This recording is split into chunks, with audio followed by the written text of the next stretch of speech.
आपको पता है बांस एक ऐसा वृक्ष है, बांस को कभी जलाना नहीं चाहिए, क्योंकि बांस महादेव का रूप माना जाता है, महादेव का स्वरूप माना जाता है। अच्छा एक बात बताइए, आप लोगों में से कौन कौन अगरबत्ती जलाते हैं? उठाइए, हाथ उठाइए। घर में, मंदिर में अगरबत्ती कौन कौन जलाता है? ईमानदारी से बताओ। अच्छा एक बात बताइए, अब कई तो ऐसे होते हैं जो 2 अगरबत्ती जलाते हैं, 4 अगरबत्ती जलाते हैं, पर कई ऐसे भी होते हैं कि एक ही अगरबत्ती जलाते हैं।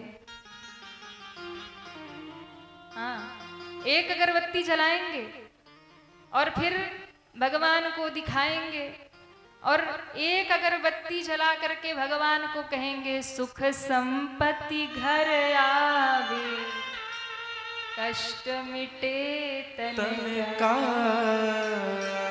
ओम जय जगदीश हरे। अच्छा कई और खतरनाक होते हैं, बोले अगरबत्ती भी एक जलाएंगे और कहीं गलती से आधे पर बुझ गई तो उसको दोबारा नहीं जलाएंगे, उठा के रख देंगे, फिर दूसरे दिन जलाएंगे।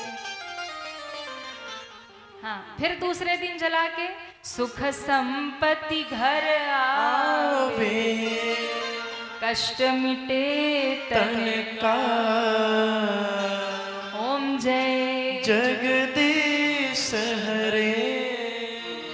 तो कई ऐसे भी खतरनाक होते कि एक अगरबत्ती 2 दिन जलाए। अच्छा आप लोग कितनी जलाते? 1 की 2? 5? अरे राम राम, तब तो बहुत सुख संपत्ति आता होगा घर में।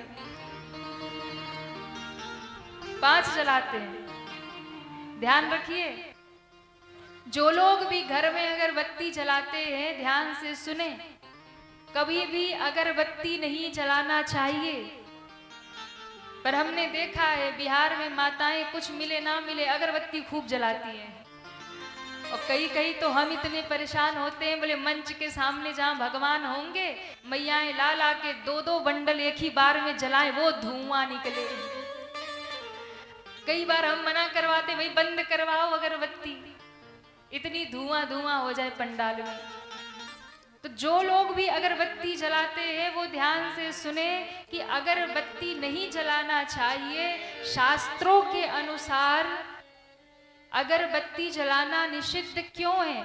क्योंकि अगरबत्ती में जो तीली लगी होती है वो बांस की होती है, और बांस जलाना हमारे शास्त्रों में निषिद्ध बताया गया है, नहीं जलाना चाहिए। बांस जलाना अशुभ माना जाता है, क्योंकि बांस महादेव का स्वरूप कहा गया है। बांस आपने देखा होगा अंतिम समय में जब किसी की अर्थी बनती है और लेकर के उसे शमशान तक जाते हैं तो वहां चिता में वो अर्थी नहीं जलती है, बांस नहीं जलाया जाता है। एक ही समय बांस का उपयोग होता है, वो अंतिम यात्रा में, और वहां जाने के बाद वो जलता नहीं है। इसलिए बांस को जलाना हमारे शास्त्रों में निषिद्ध बताया। वो शिव का स्वरूप है, उसमें शिव का निवास माना जाता है। हमारे शास्त्रों में धूप के मंत्र हैं, धूप जलाने का विधान है, अगरबत्ती जलाने का कहीं कोई विधान नहीं है। इसलिए अगरबत्ती नहीं जलाना चाहिए। कहते हैं बांस को वंश माना जाता है, बांस को वंश माना जाता है, और जो अगरबत्ती जलाते हैं यानी बांस उसमें जल रहा है, जो बांस जलाते हैं उनका वंश रुकने लगता है। इसलिए बांस नहीं जलाना चाहिए। बांस जो जलाते हैं उनका वंश उन्नत नहीं होता है। बहुत सारे जगहों पर हमने देखा है कि वो बांस उगाते हैं, बांस लगाते हैं। बांस लगाने की मान्यता है, क्योंकि जहाँ बांस लगाए जाते हैं, बांस उगाए जाते हैं, उन घरों की वंश परंपरा कभी थमती नहीं है, आगे ही बढ़ती जाती है। उनकी वंश परंपरा सदैव बढ़ती है। इसलिए बांस जलाना नहीं चाहिए, ये शास्त्र विरुद्ध है। आपको घर में पूजा करना है, धूप जलाइए, दीप जलाइए। आजकल तो बहुत सारे गौशालों में गाय के गोबर से और बहुत सारी गाय की जो घी है, गोबर है, उनके वस्तुओं को मिलाकर, सूखे फूल मिला करके सुंदर सुंदर धूप बनती है। तो जहां भी ऐसे शुद्ध धूप मिले ना, या शास्त्रों में वर्णन है, घर में आप खुद भी धूप बना सकते हैं। तो ऐसे धूप बना करके आप अपने ठाकुर जी की सेवा करिए, भगवान को जलाइए, धूप जलाइए, दीप जलाइए, पर अगरबत्ती मत जलाइए। उसमें कई ऐसे खतरनाक केमिकल भी होते हैं जो आपके स्वास्थ्य के लिए हानिकारक है। कई ऐसे उसमें विषैले पदार्थ मिले होते हैं अगरबत्ती में, जो अच्छा नहीं होता है। इसलिए अगरबत्ती मत जलाया करिए, धूप और दीप भगवान के सामने जलाया करिए। और बांस जलाना हमारे शास्त्र में निषिद्ध है, पर अगर कोई शास्त्र ही मानता, विज्ञान मानता है, तो उसका साइंटिफिक रीजन भी है, उसका वैज्ञानिक कारण भी है। आप किसी भी वृक्ष की लकड़ी जला सकते हो, कोई भी लकड़ी जला सकते हो, वो जला सकते हैं, लेकिन बांस नहीं जलाना चाहिए, क्योंकि बांस ऐसी लकड़ी है जिसे जलाने से जहरीली गैसें प्रकट होती है, वो हानिकारक होती है, इसलिए बांस नहीं जलाना चाहिए। और शास्त्रों के अनुसार बांस महादेव का स्वरूप है, तो बांस की हमारे यहाँ पूजा की जाती है, बांस को पूज्य माना जाता है, बांस को जलाया नहीं जाता है।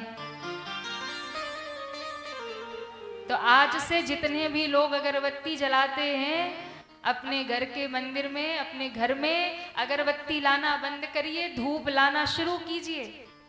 और हो सके तो घर में खुद धूप बनाइए। हमारे शास्त्रों में वर्णन है, पुष्पों को सुखा करके उसमें आप सुंदर सुगंधित द्रव्य मिला करके उसको, पुष्प जो भी ताजे पुष्प हैं उन्हें सुखा करके उसका चूर्ण बना लीजिए, उसमें गाय का देशी घी मिला लीजिए, उसमें सुगंधित द्रव्य मिला लीजिए, आप उसमें घी मिला लीजिए, कपूर मिला लीजिए, थोड़े दशांग मिला लीजिए चूर्ण बना करके, और सुंदर उसमें घी मिला करके थोड़े गुड़ भी डाल लीजिए। बढ़िया अपने हाथों से एक सुंदर धूप बनाइए और वो अपने घर में लगाइए, तो ठाकुर जी भी प्रसन्न हो जाएंगे और घर की सारी नकारात्मकता भी समाप्त हो जाएगी।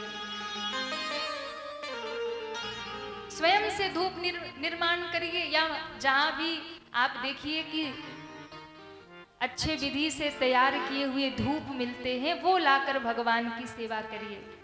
पर शास्त्र विरुद्ध है, अगरबत्ती में बांस है, और बांस हमारे शास्त्रों में जलाना निषिद्ध माना गया है, वो शिव का स्वरूप है।